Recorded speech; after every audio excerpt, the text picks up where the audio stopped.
Hello there and welcome back to That Handicapping Show sponsored by TwinSpires.com. I'm Jason Chandler along with Tom Lamara and Steve Pallardy from Twin Spires.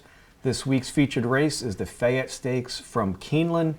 It's a 1.8 miles on the poly track on closing day and it drew a field of 12. Before we handicap this race, let's take a quick overview of the Breeders' Cup Classic, which is next week at Churchill. And the race has gained a lot of steam over the last few weeks with the addition of Star Filly Havre de Grace and Uncle Mo. And I don't know about you guys, but I think it's really coming up a good race. 16 horses were pre-entered. It looks like 12 or 13 will probably go when all said and done. Lost a little bit of luster when Tisway was knocked out earlier this week. That was a shame. He was retired with an injury. But, Uncle Mo and Havre de Grace really give it star power. And, Steve, what do you think from top to bottom, a pretty deep field? It really is. Tisway would have been my top pick, but, he's not going to go. To really handicap the race, there's horses that go to the lead, we know, like Uncle Mo, Game On Dude. A little bit's going to depend on where they're drawn with the post position draw, right. So we're a little premature there. But those horses we know will be up front. To Honor and Serve will have some speed. Not far off it, maybe even Prayer for Relief. With that being said, I think horses maybe like Drosselmeyer and Flat Out, who are tractable, that can sit mid-pack, not come from the clouds closers, may have an advantage because there is plenty of pace. Right. As we talked about off camera, So You Think is really the wild card in here. He's like you said, he's won 5 times at 10 furlongs. He's won 5 times at 10, 5 Grade 1 races at 10 furlongs. Right. 2 of those, he was carrying 133 pounds. Right. That's unheard of in North America. Will he take the dirt is the main question. Just as will Uncle Mo get a 1.25 miles is the main question for him, Tom. I think, all said and done, Uncle Mo will go off as a favorite here, in my opinion. What do you think? I think that's, well, I'm not sure about that yet. Maybe Havre de Grace will end up the favorite because, she's proven at the longer distance. Personally, I don't think it's really a question of whether he can run 1.25 miles. It's just, the horse, of course, had some issues, some health issues at a bad time of the year. But it looks like he's back and he's training exceptionally well. Again, I'm not worried about him running 1.25 miles. I think it's just a matter of the pace scenario. And it's not a question of class. I don't think it's about the distance. It's a matter of how this race shapes up. And I think it's a very, very good race. And it might be shaping up very good for him with he can track Game On Dude. He's got a 2-turn win at Churchill, which is important. And we don't know what the weather's going to be yet, but I think he moves way up on an off track. So and next week we'll know what the post positions are. I think that's a real key in this race. Real quickly on Havre de Grace, she's the most accomplished horse in the field this year, I think, and a nose away from being undefeated. She's versatile. Her speed numbers fit here. She's a consistent horse. I mean, you guys would think that she's going to be right in the mix here, right? She's run 1.25 miles 2 times, and she's been beaten a neck and a nose in both of those by Blind Luck, who's a very nice horse. Yeah. Her pedigree says 1.25 miles. I think she's got the right running style, and Ramon Dominguez excels riding this type of race. Right. No negatives, for sure. Yeah. No, and she's got the right running style. Just remember, this is not the same horse that ran 3rd in the Ladies Classic last year. This horse has completely blossomed, so I would expect a tremendous effort out of her in this race. So from top to bottom, a pretty good field, though. You have the last 2 Belmont winners, which, gives it some luster with Roller on Ice and Drosselmeyer.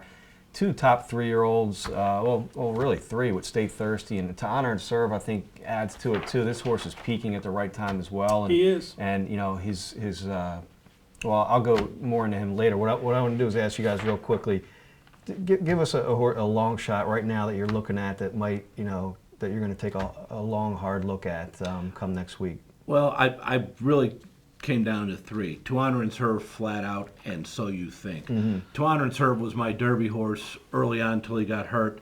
Flat Out ran second to Tisway, who would have been my pick. Right. Jockey Club Gold Cup winner, that's always a key prep race going into this. Yeah. And we've touched on So You Think. If the real So You Think shows up and handles dirt, he may, Watch out, right?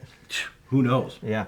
I'm with you on To Honor and Serve. Just to follow up on that, his 5 wins have all come at a mile or more, and 4 of them at 2 turns. I think distance-wise, he's a horse who will really, relish this mile and a quarter. And, like Mo, he missed 4 months, and he's, he's kind of peaking at the right time, I think. I think Mott really has him coming in as well. He's got tactical speed, and Mott has won more races at Churchill than any other trainer in the history of Churchill. So he's an interesting horse. I think he's been at Churchill for a couple of weeks. He already has 2 works over the track. So I'm going to look at him long and hard. I think he gets some heavy action in this race, to be honest with you.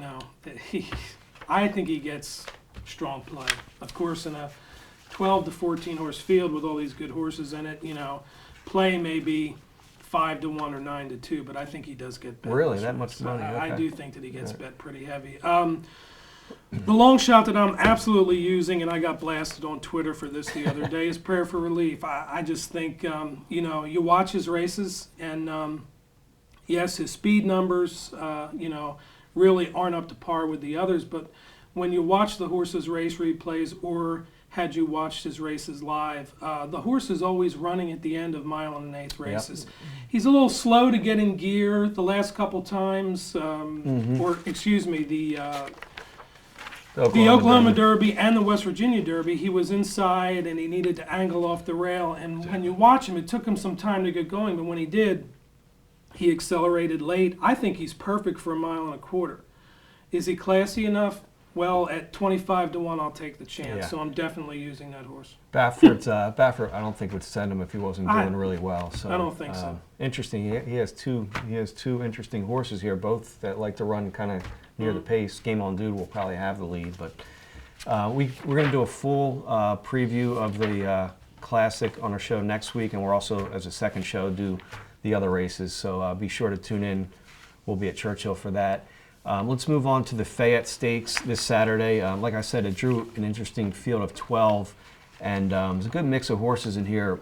I think Wise Dan and Mission Impossible will go off as the favorites. Wise Dan won the Phoenix on this track last year. He's won a couple of stakes in his last 3. A close 4th in the Shadwell Turf Mile. In his last race, he gets Leparoux aboard again, and so he'll take a lot of money for that fact alone. Mission Impossible has been disappointing in his last 2 Grade 1 races. He tries Poly for the first time since he broke his maiden a few years ago, but he'll still take money from the class drop with Pletcher, and you like him on top, don't you? I really do. He's been facing better. He's got 2 wins in a second and 5 starts at the distance. As you alluded to, he did break his maiden over the Poly at 4.5 furlongs. That was a long time ago, but he does show a win on the surface. I think the class drop, the horses that he's been running against, we've been talking about, running the Breeders' Cup Classic. Right.